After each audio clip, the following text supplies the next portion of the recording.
This is tutorial number 6, and we will be covering swept base within SOLIDWORKS.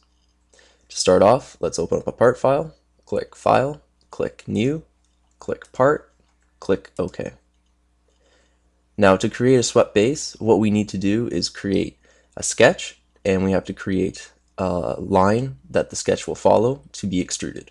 So first, let's draw a sketch. Click Sketch, click the front plane, click Rectangle. Now let's make the rectangle from the origin and bring it out. Now click OK.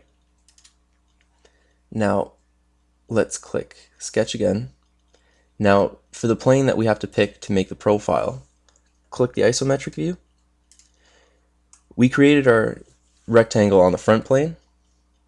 Now we need to make our guide, like the line that it will follow, to be extruded on the top plane as it's perpendicular to that front plane. Let's click the top plane, click Line. Now let's start it from the origin and bring it out. And we can just make a little pattern. Click OK. Now to extrude this through the swept base feature, click Swept Base. Now it has already gotten Sketch 2 as the path that our profile is going to follow. Now to select the profile, click Profile, open up the tree, and click the sketch. And now through the preview you can see how the sketch is following the profile that we have made. Click OK, and we've extruded the part. Now it's very easy to modify this part by the path that it's going to follow. So let's click Edit Sketch 2, right click Sketch 2, click Edit Sketch, and let's add on to this. So click Line, click the point,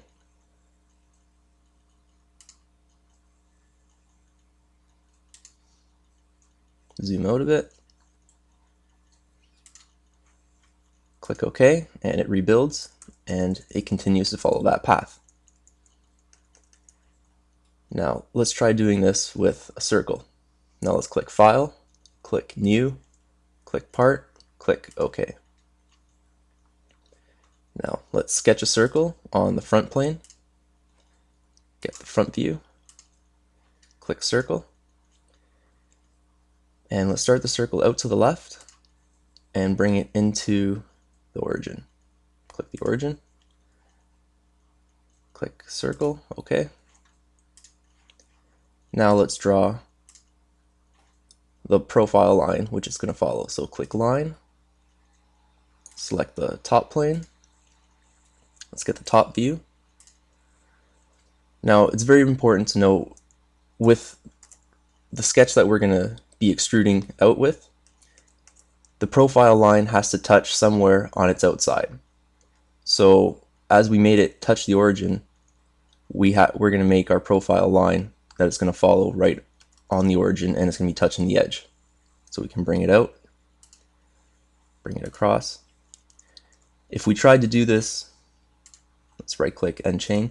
If we tried to do this inside the circle by making our profile line, it wouldn't work. It has to be touching somewhere on the edge of the circle or the square or whatever the object is that you're trying to extrude out.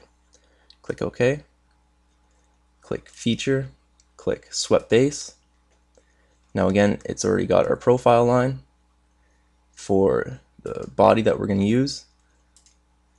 Click Sketch 1, click OK, and it extrudes out. Now this tool is actually very nice if you want to make a roll cage or something such as that. Now as you can see, if we edit this sketch again, say this was a roll cage that we wanted to make. We can continue this. We can make various bends within it, and it's very easy. Okay, and say this roll cage doesn't have thick piping, like solid piping. If it has a thin walled pipe, you can right click Sketch 1, edit the sketch, and we'll make another circle inside of this circle. Click OK. Now it's a thin walled. Okay, and that concludes tutorial number 6.